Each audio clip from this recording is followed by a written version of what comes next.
Mister சக்தி அப்படின்ற அக்கௌண்ட்ல இருந்து ஒரு கவிதை அமைச்சிருந்தாரு. நிஜமாவே அந்த கவிதையை படிக்கும்போது ப்ரெசண்ட்ல நடக்கிறது அப்படியே அந்த லைன்ஸ்ல இருந்துச்சு. தலைப்பு பெண். இந்த தலைப்பை கேட்கும்போதே இந்த கவிதை எதை பத்தினதுன்னு உங்களுக்கு தெரிஞ்சிருக்கும். இக்காலத்தில் பெண் என்றால் சற்று அலட்சியம்தான். அதாவது பிறப்பது பெண் குழந்தை எனில் கறப்பது கள்ளிப்பாலாக இருந்தது. எனது தாயார் காலம். கறப்பதோ நின்றுவிட்டது, ஆனால் இறப்பதோ நிற்கவில்லை. பெண் வன்கொடுமை, பாலியல் பலாத்காரம் என இன்றளவும் நடக்கிறது இந்த இழிவான செயல்.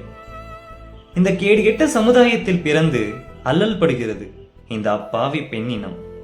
உண்மைதான், பெண்களுக்கு விடுதலை கிடைத்து விட்டது அந்த 4 சுவற்றில் இருந்து. அதுவா சுதந்திரம்?